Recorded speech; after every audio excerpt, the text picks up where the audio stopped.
김호중의 IQ가 배차하팔이라는 말은 사실일까요? 결론부터 말하면 지금까지 공개된 신뢰할 만한 자료만으로는 이 수치를 확인할 수 없습니다. 공식 검사 결과도 본인이 직접 밝힌 기록도 소속사나 학교가 공개한 문서도 찾기 어렵습니다.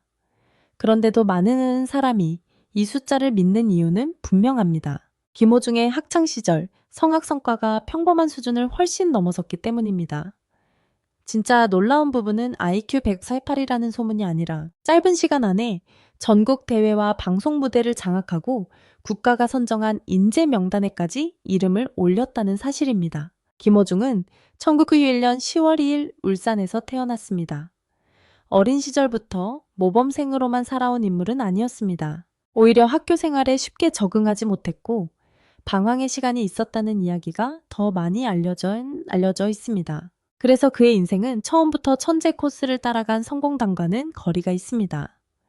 중요한 변화는 음악을 만난 뒤 시작됐습니다. 중학생 시절 세계적인 테너 루치아노 파바로티의 노래를 접한 뒤 성악에 관심을 갖게 됐고 강한 성량과 낮고 두꺼운 음색이 자신의 가장 큰 재능이 될 수 있다는 사실을 발견했습니다. 그는 울산중학교를 거쳐 경북예술고등학교에서 성악을 공부했습니다.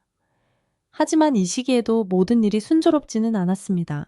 학교 생활과 진로 문제로 흔들리던 김호중에게 결정적인 인물이 나타난 시점은 2008년 5월입니다. 당시 김호중은 고등학교 2학년이었고 김천예술고등학교의 성악교사 서수용을 만나게 됩니다. 서수용 교사는 김호중의 목소리를 듣고 단순히 성량이 큰 학생이 아니라 제대로 훈련하면 무대에서 통할 수 있는 테너라고 판단했습니다. 결국 김호중은 경북예술고등학교에서 김천예술고등학교로 옮겼고 인생의 방향도 함께 바뀌기 시작했습니다. 김천예술고등학교에서의 변화는 매우 빨랐습니다.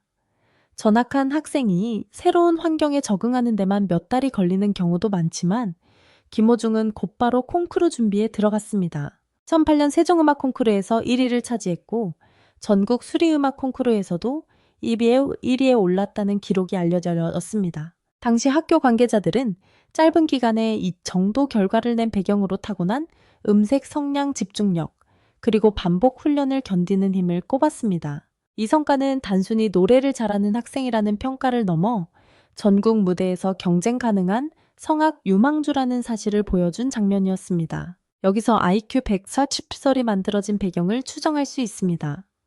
사람들은 보통 짧은 시간에 어려운 기술을 익히고 복잡한 악곡을 암기하며 무대에서 안정적으로 표현하는 사람을 보면 머리가 비상하다고 판단합니다. 성악은 목소리만 크다고 되는 분야가 아닙니다. 악보를 읽고 외국어 발음을 익히고 호흡 위치를 계산하고 감정선을 유지하며 반주와 정확히 맞춰야 합니다. 이 모든 과정을 동시에 수행하는 능력 때문에 김호중에게 천재라는 이미지가 붙었을 가능성이 큽니다. 하지만 음악적 학습 능력이 뛰어나다는 사실과 특정 IQ 수치는 전혀 다른 문제입니다. 따라서 IQ 104-8은 확인된 사실이 아니라 검증되지 않은 설로 다뤄야 정확합니다. 김호중의 이름이 전국적으로 알려진 결정적 무대는 2009년 SBS 놀라운 대회 스타킹이었습니다. 당시 그는 19살의 고등학생 신분으로 출연해 카루소를 불렀습니다. 무대가 시작되자 출연진이 가장 먼저 놀란 것은 체격에서 나오는 힘이 아니었습니다. 고등학생이라고 믿기 어려운 울림과 안정된 고음, 그리고 노래의 감정을 밀어붙이는 표현력이었습니다.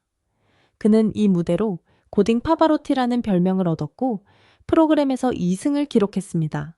SBS가 이후 공개한 자료에서도 2009년 김호중이 스타킹에서 카루소를 불러 큰 화제를 모았다고 설명했습니다. 카루소는 단순히 큰 목소리로 부를 수 있는 곡이 아닙니다. 서정적인 부분에서는 호흡을 길게 유지해야 하고 후반으로 갈수록 감정과 성량을 동시에 끌어올려야 합니다. 어린 학생이 무대 긴장 속에서 이 곡을 완성도 있게 소화했다는 점은 분명 특별했습니다. 특히 방송은 한 번의 실수도 그대로 남는 환경입니다. 김호중은 심사와 경쟁이 진행되는 무대에서 2차례 승리를 거두었습니다. 이 장면 때문에 대중은 그를 노력형 학생이라기보다 처음부터 완성된 천재처럼 기억하기 시작했습니다. 그러나 그의 실제 성장 과정은 천재라는 한 단어로 설명하기 어렵습니다. 서수용 교사는 여러 인터뷰에서 김호중의 재능을 높이 평가하면서도 끝까지 포기하지 않고 훈련을 이어가는 과정이 중요했다고 설명했습니다. 타고난 목소리가 출발점이었다면 발성 교정과 호흡 훈련 악곡, 해석 무대 경험은 반복 연습으로 쌓인 결과였습니다. 김호중 역시 새로운 학교에서 다시 시작해야 했고 과거의 방황에서 벗어나기 위해 생활 태도부터 바꿔야 했습니다. 결국 그의 빠른 성장은 높은 지능 하나가 만든 기적이라기보다 강한 재능과 스승의 지도 집중 훈련이 동시에 맞물린 결과에 가까웠습니다. 9년의 성과는 방송 인기에서 끝나지 않았습니다. 김호중은 2009 대한민국 인재상 수상자로 선정됐습니다. 교육과학기술부와 한국과학창의재단이 주관한 이 상은 고등학생 60명과 대학생 40명, 총 100명을 선발하는 국가 단위의 인재상입니다. 당시 선발 기준은 단순한 학교 성적만이 아니었습니다. 각 분야의 재능, 창의성, 성장 가능성, 활동 성과 등을 종합적으로 평가했습니다. 시상식은 2010년 1월 20일 서울 프라자 호텔에서 열렸습니다. 고등학생 김호중이 이 명단에 포함됐다는 사실은 그의 성악 재능이 방송용 화제에 머물지 않았다는 것을 보여줍니다. 당시 SBS 보도에 따르면 김호중은 전년도 여름 스타킹에서 카루소를 부르며 2승을 거둔 뒤 대한민국 인재상을 받게 됐습니다. 즉 2008년 김천예술고등학교 전학 전국 콩쿠르 입상, 2009년 스타킹 출연, 2010년 1월 국가 인재상 시상식으로 이어지는 흐름이 만들어진 것입니다. 불과 약 2년 사이에 학교 생활에 흔들리던 학생이 전국적으로 주목받는 성악 유망주로 바뀌었습니다. 대중이 이 속도를 보고 천재라는 표현을 사용한 것은 이해할 수 있습니다. 고등학교 졸업 뒤 김호중은 한양대학교 음악대학 성악과에 진학했습니다. 그의 스승 서수용이 언론 인터뷰에서 밝힌 내용에 따르면 김호중은 4년 전에 장학생으로 입학했습니다. 대학 입학 자체도 의미가 있지만 장학 조건으로 선발됐다는 주장은 당시 그의 실기 능력이 높은 평가를 받았다는 근거로 자주 언급됩니다. 다만 김호중은 한양대학교 과정을 끝까지 마치지 않았고 중퇴했습니다. 따라서 그의 최종 학력을 이야기할 때 한양대학교 성악과 졸업이라고 표현하면 틀립니다. 정확한 표현은 한양대학교 성악과에 진학했으나 학업을 마치지 않았다는 것입니다. 대학 중퇴만 보고 학업 능력이 부족했다고 단정하는 것도 정확하지 않습니다. 성악가의 성장은 학위만으로 결정되지 않기 때문입니다. 김호중은 이후 독일에서 성악을 공부하며 현지 경험을 쌓았습니다. 그는 방송에서 독일에 처음 도착했을 때 언어가 통하지 않아 공항에서 가방을 찾는 일조차 두려웠다고 회상했습니다. 경제적으로도 넉넉하지 않아 한식을 마음껏 먹는 것이 소원처럼 느껴졌다고 말했습니다. 이런 경험은 그의 유학이 화려한 엘리트 코스만은 아니었다는 사실을 보여줍니다. 독일에서의 공부 역시 IQ 숫자보다 중요한 부분을 드러냅니다. 낯선 언어, 새로운 발성 방식, 다른 음악 문화에 적응하려면 빠른 이해력만으로는 부족합니다. 실패를 견디는 힘과 반복 훈련 생활력까지 필요합니다. 김호중은 대학이라는 정해진 틀을 끝까지 밟지는 않았지만 성악을 배우기 위해 한국과 유럽을 오가며 자신만의 경력을 만들었습니다.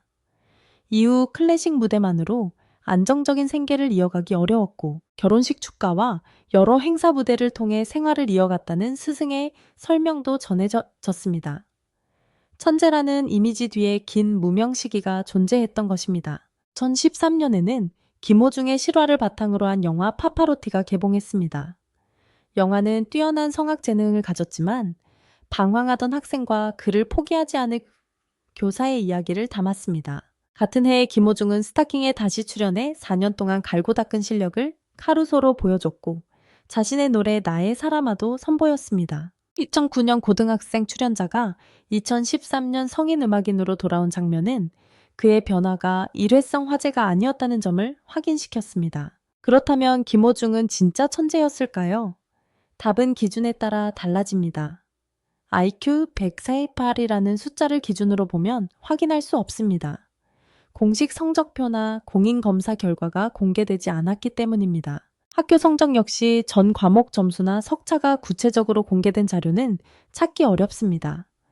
따라서 그가 일반 교과에서도 최상위권이었다고 단정해서는 안 됩니다. 하지만 음악 분야의 재능과 성취를 기준으로 보면 매우 이른 시기에 특별한 결과를 만든 인물인 것은 분명합니다. 2008년 전국 콩쿠르 1위 기록, 2009년 SBS 스타킹 2승, 고딩 파바로티라는 별명, 2009 대한민국 인재상 선정, 한양대학교 성악과 장학생 진학, 독일 성악 유학.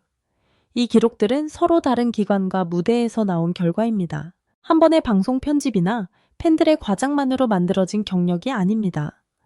특히 국가인재상은 그해 고등학생 60명과 대학생 40명만 선발했습니다. 김호중은 성악이라는 분야에서 성장 가능성과 성과를 인정받아 그 100명 안에 들어갔습니다. 결국 IQ 148설이 사람들을 놀라게 한 이유는 숫자 자체가 강렬하기 때문입니다.